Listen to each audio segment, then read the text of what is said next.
Untuk membahas lebih lanjut mengenai kasus Vina ini, kita sudah terhubung dengan Prof. Muzakir, pakar hukum pidana. Selamat sore, Prof. Muzakir. Selamat sore. Baik, Prof, saya ingin tanya terlebih dahulu informasi yang baru saja kita dengarkan tadi. Benarkah bahwa Lapas Nusa Kambangan ini seharusnya hanya untuk terpidana saja? Tanggapan Anda sendiri mengenai rencana pemindahan Peggy ke Lapas Nusa Kambangan seperti apa, Prof? Jadi begini, itu kan setiap lapas itu biasanya juga menampung istilah bahasanya bisa dipakai untuk menampung tahanan, ya. Hampir semuanya sama begitu. Cuma hal ini yang perlu dipertimbangkan adalah kalau lapas itu ada di Nusa Kambangan, terus kemudian perkaranya itu ada di Cirebon, dan juga kalau itu sekarang dipindah ke Polda Jawa Barat, ini kan range-nya, jaraknya kan jauh sekali gitu. Yang semestinya tadi prinsip bahwa di sana itu hanya orang yang tidak bolak-balik gitu. Maksudnya kalau orang terpidana itu kan di sana bisa stay yang begitu lama gitu. Tapi kalau ini hanya ditahan aja terus kemudian dibawa ke sana, dibawa balik lagi, itu rasanya kurang etis dan kurang pas gitu ya.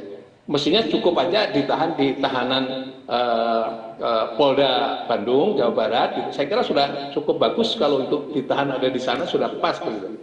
Tapi kalau tiba-tiba harus dibawa ke jauh sekali seperti itu, nanti kalau butuh pemeriksaan secepatnya kan bingung kan. Asasnya menahan itu adalah mempercepat proses. Kalau diisolasi sampai Nusa Kambangan itu kan menjadi masalah hukum yang lebih serius daripada penahannya itu sendiri gitu. Baik.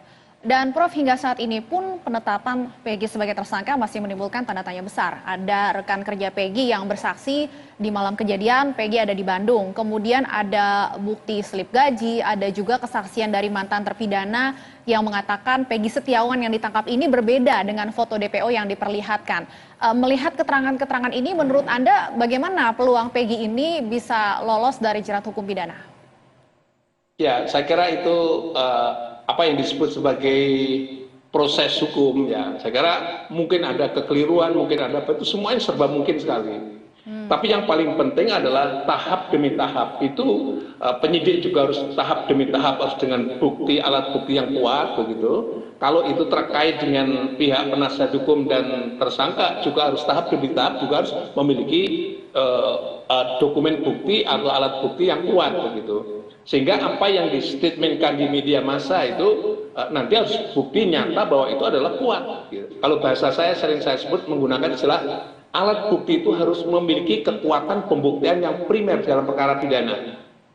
Primer itu artinya apa? Kalau dengan alat bukti itu siapapun orang tidak bisa membantah begitu. Nah itulah menurut saya ya sekarang terjadi perselisihan itu juga nggak menjadi masalah, tapi yang paling penting adalah masing-masing harus memiliki kekuatan pembuktian yang primer dalam satu konteks perkara ini gitu. Ya, Prof, hingga hari ini pihak Peggy Setiawan sendiri memang belum mengajukan pra-peradilan ya, meskipun katanya akan mengajukan pra-peradilan tersebut. Apa Anda melihatnya yang menjadi kendala? Seberapa sulit sebenarnya untuk menyiapkan pengajuan pra-peradilan terhadap penetapan status tersangka terhadap seseorang? Ya, kalau itu penetapan status tersangka itu ada alat bukti yang bersifat objektif, ya. Apa alat bukti yang bersifat objektif? Pertama, penyidik harus bisa membuktikan bahwa minim dengan dua alat bukti yang membuktikan bahwa seseorang itu sebagai pelaku tidak pidana. Dua alat bukti masing-masing harus bisa diuji bahwa dua alat bukti itu masing-masing memiliki kekuatan pembuktian yang primer, dan kedua alat bukti adalah alat bukti yang sah sebagaimana dimaksud di dalam pasal 184 KUHP, ya. Nah, atas dasar itu alat bukti tadi maka diperoleh dengan cara sah oleh lembaga atau oleh pejabat yang memiliki kewenangan yang sah. Nah, itulah baru dua alat bukti yang memiliki kekuatan pembuktian yang sah atau memiliki kekuatan pembuktian, dan pembuktian itu statusnya adalah sebagai alat bukti yang primer. Yang kedua yang harus diperhatikan kalau dia nanti adalah mengajukan pra-peradilan, mestinya itu yang harus bisa dibuktikan, yang sebaliknya, entah itu oleh penyidik maupun oleh pemohon. Dan yang kedua juga harus bisa dibuktikan itu berdasarkan putusan Mahkamah Konstitusi yang esensi pokoknya bahwa seorang calon tersangka itu sebelum ditetapkan sebagai tersangka wajib untuk diperiksa terlebih dahulu dan statusnya sebagai calon tersangka, dan diberi kesempatan untuk mengajukan barang bukti dan alat bukti, diberi kesempatan untuk mengajukan saksi, dan diberi kesempatan mengajukan ahli. sehingga penyidik nanti bisa mengumpulkan bukti-bukti tersebut dan mempertimbangkan barang bukti dan alat bukti yang diajukan oleh pihak calon tersangka dan pihak penyidik tadi bisa mempertimbangkan dua-duanya. Mana yang paling kuat? Kalau yang paling kuat adalah alat bukti dari yang dimiliki oleh penyidik, berarti status penetapan tersangka itu sah. Tapi kalau alat buktinya ternyata adalah memiliki kekuatannya lebih pada tersangka tadi, berarti dia penetapan tersangkanya tidak sah.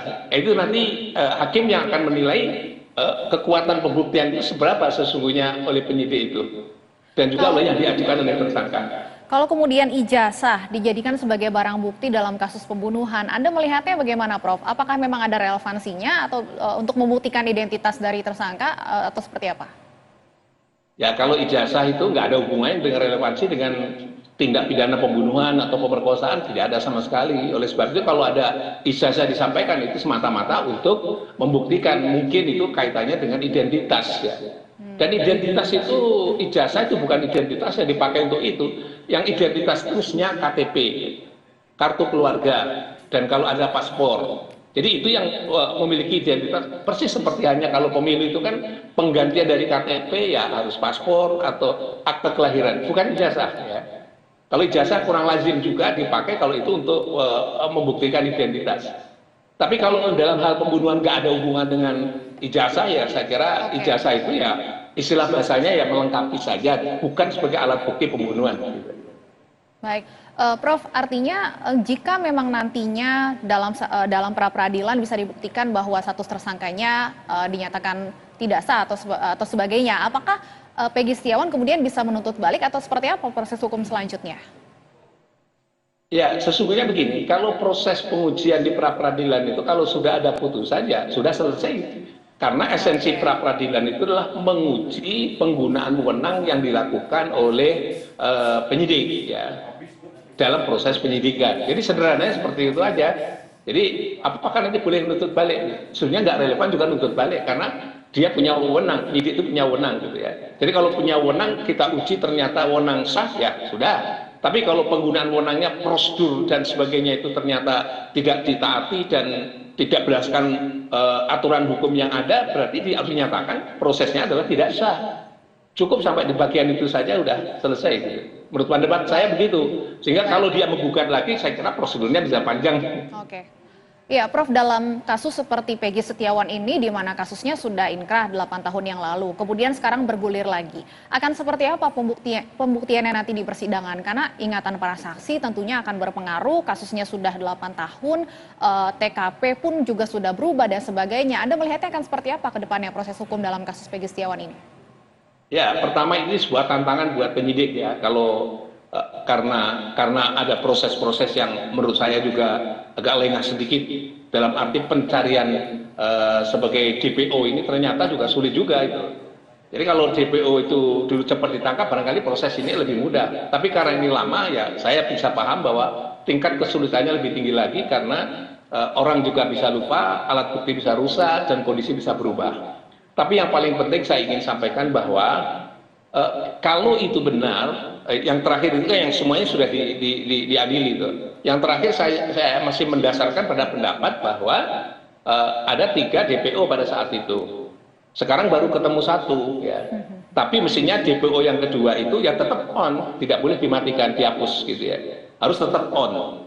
Kalau itu tetap on, berarti nanti akan ada proses pemeriksaan dan seterusnya. Nanti biarlah kalau misalnya terjadi perdebatan pada tingkat penyidikan itu 1 atau 2 atau 3, mendingan semuanya dibawa masuk, 3 orang itu dibawa ke pengadilan, dan yang terakhir adalah biar majelis hakim nanti yang akan menilai ini sesungguhnya pelaku yang sesungguhnya itu yang mana dan seterusnya. Saya kira itu lebih fair, lebih adil, dan itu sesuai dengan prinsip ajaran asas hukum yang dikenal dengan kepastian hukum yang adil. Saya kira begitu. Harusnya 3 DPO tetap dibawa ke pengadilan begitu ya. Baik, Prof. Muzakir, kita tunggu kelanjutan dari kasus ini. Terima kasih Prof. Muzakir, pakar hukum pidana telah bergabung di Berita Satu Sore. Terima kasih.